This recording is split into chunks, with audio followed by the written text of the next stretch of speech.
Okay, so what I've got here is a pound of ground chicken and a pound of ground sausage. I've already cooked it and drained off a little bit of the fat. There wasn't much, but I'm adding 1 can of rotell. Mix that in really good. I wouldn't skip this step. Even though this is kind of a green chili dish, that pop of sweetness from the tomatoes makes all the difference in the world. So I'm going to stir those in. I've got my heat down past medium. I'm going to add about a tablespoon or so of chili powder. Not too much for around here. You do that to taste. I'm going to add some minced onion, or chopped onion, the dry kind. You know what I'm talking about. I'm going to add some cumin. Cumin is to taste. Some people don't like how powerful it is. I do. So I'm going to add about a tablespoon and a half. I'm going to stir that in. I'm going to use the rotell can. I got about 3/4 of a can of water in there. Because, you know, the white meat tends to be a lot drier. So you definitely want to add a little bit of water in there. And then kind of let it cook down together until everything just comes together and it's happy. You can use, like, a regular taco seasoning if you want. I just always do it that way. So, I'm just going to cook it down. I'm going to get my other pan ready. And then just put it together. Alexa is in there just hollering about something. I wanted to say really quick too, if you don't like ground turkeys or ground sausages or ground chicken, things like that, you can use beef, but I do recommend a whiter meat like the chicken, turkey, or even the sausage for that matter. This is about right at 2 pounds. Typically I would probably use a pound, pound and a half, but I had the sausage and I needed to cook it up. So I'm just letting y'all know that I got it in there. So I use about a pound and a half of meat total, no matter what meat you decide to use. That's just my suggestion, just my humble opinion. Everybody's got an opinion. All right, I got some Monterey Jack cheese. That's best cheese for this. I also have some cheddar. I'm actually going to rotate them, but I need to shred this up really quick. All right, so that's what I got. A little bit of cheddar, a little bit of Monterey Jack. Yep. All right, so I got some chili verde over here. It's the pork kind. This is the Juanita's brand. I got it on the side there, but the Juanita's brand, you can actually find that at Walmart, or at least I can. I'll try to link something down below that's similar just in case you can't find it. But I like to put it over here in a bowl and get a little scoop like so. Where's my spoon? And then just kind of spread it out. But you always, no matter if it's an Italian lasagna or a dish, you know, something like this, you always want to start out with sauce. So that's what I'm doing. And then we're just going to layer it. I use corn tortillas. You are welcome to use flour if you want, but I think the flavor is so much better with the corn. But it's just a matter of taste. So let's put a layer of them bad boys on there. And then I'm going to put a little bit of the meat. Well, a whole layer. I say a little bit. It's the whole layer. Woo! You hear hubby man hollering back there. His son was here and got his radio. Story time. Got his radio going. We had lost a lot of the radio stuff in Hurricane Florence. So he shoots skip, which is also known as DX, which is lower sideband. So he got that going in there, and he has stirred up a hornet's nest this morning. He has already talked to, so far I know he's talked to Wisconsin and Indiana, and I think a couple here in North Carolina. I mean, he has just stirred them up in there. All right, so for the first layer, I'm going to add the cheddar. Everything's better with cheddar. Just like that, right on top of that meat. Oven's ready.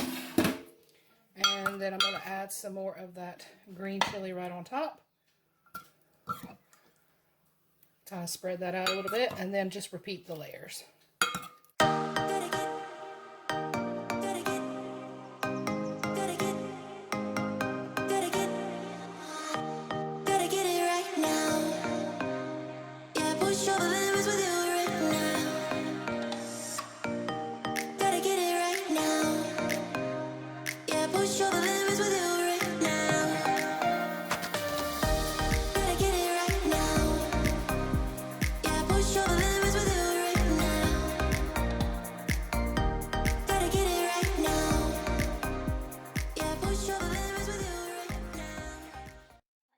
Top it with cheese. I like to end my layers with cheese if at all possible. I did add just a little bit more of that leftover meat. That I didn't have very much leftover meat, But I added that in there with the cheese. And I'm going to put this in the oven, uncovered, 350 degrees for about 40 minutes. Alright, so I'm going to sprinkle this with a little bit of that cilantro.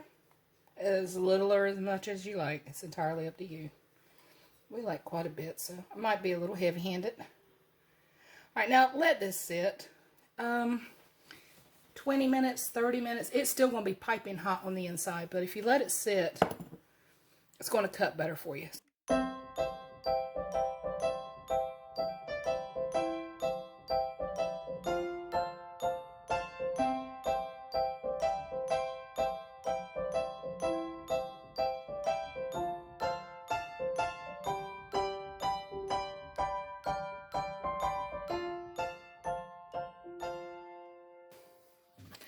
Alright, so I have a 29-ounce can of whole kernel corn. You can use fresh corn. I would prefer fresh corn. They didn't have any fresh corn. So, we're going to drain this in here and try to get just as much of that sugary water out of it as we can. Alright, so I went ahead and just dumped out the excess. I'm going to leave this here. I'm going to cover it and I'm going to leave it sitting here for about 30 minutes so it can drain really good. Alright, so I need some queso fresco. I'm going to prep that really quick. And I like to do this. It's kind of therapeutic to crumble it up. If you want to use cojito, you can use that, but I prefer the queso fresco. It's just a matter of taste. Okay,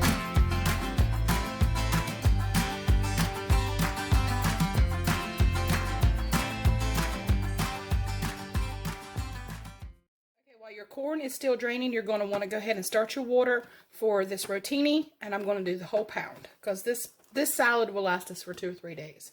It's a great lunch idea. Alright, so I got my cast iron skillet here. I'm going to add a little bit of olive oil to it. I'm going to let it get piping hot, and then I'm going to add the corn.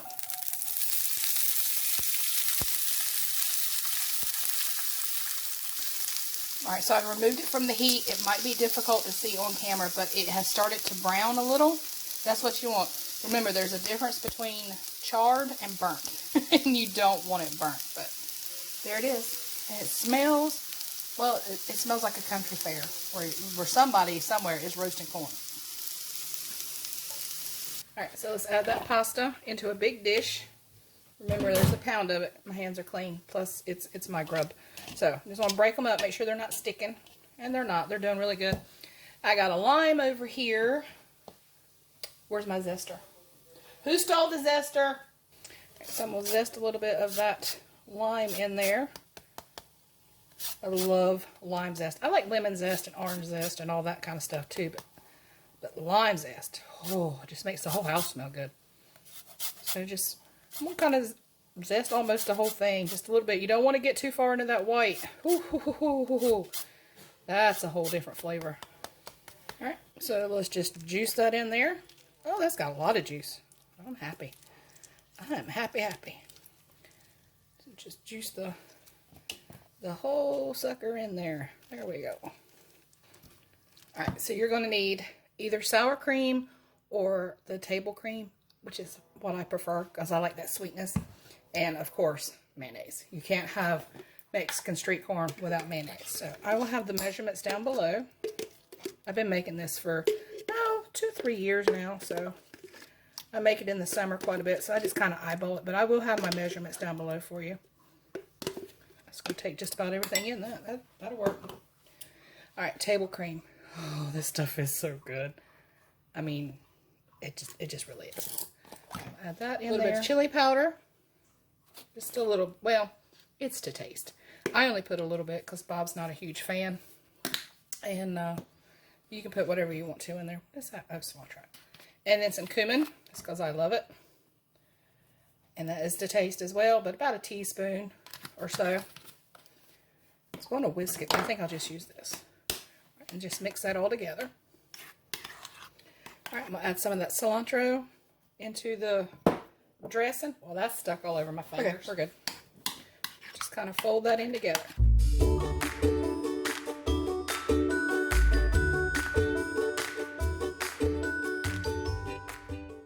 Now, y'all, I had a bite of this corn. It is so good. I mean, I can just eat it just like that. Not a problem at all. But we're going to add it to the pasta salad because that's what everybody likes. So just going to add all that in there. and give it a good stir. Right, I'm going to add some queso fresco, just a little bit, and then kind of give that a toss in there.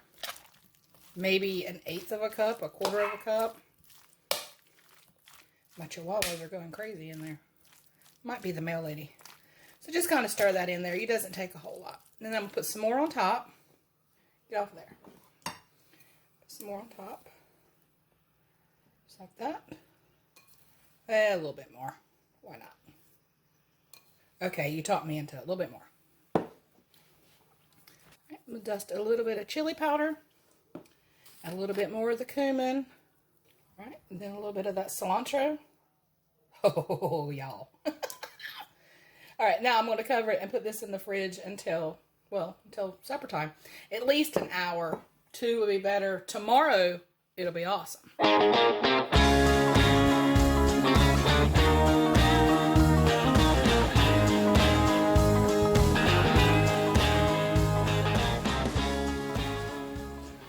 Alright, y'all, so I got a little surprise for you here. A little bonus recipe. I don't know if I call it a recipe so much as an idea.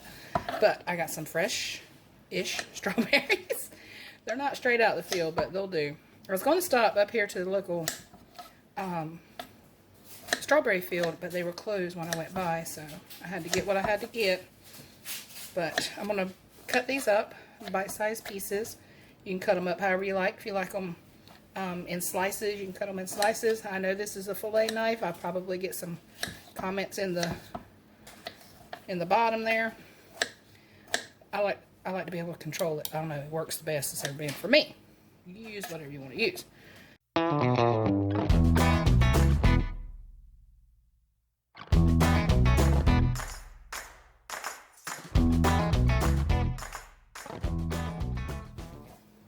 Alright, so I got these in the bowl here.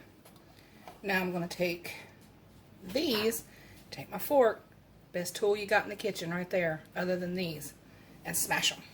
Mash them. Yummy, yummy. Alright, so I'm going to add 1/2 teaspoon of pure vanilla. It really needs to be pure. If you don't know why, you need to look it up. Just a dash of cinnamon. I know, unusual, right? But very good. Dash of cinnamon. And then just mix that up. So you're going to mix those mashed in with those bigger pieces there. Alright, I'm going to put this in the fridge for about 30 minutes or so. Let it get good and cold again.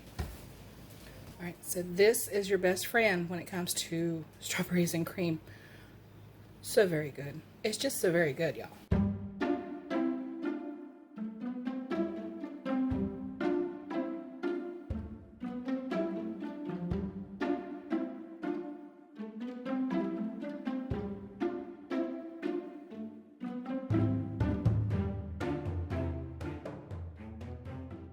Alright, y'all, so the only thing you need, and I know that sounds corny, is a spoon. That is perfect summer, springtime dessert. Actually, any time of year. Alright, y'all, so if you enjoyed this video today, please give me a thumbs up, subscribe if you're new, and I'll catch you on the next one. Take care, my friends, and may God bless you.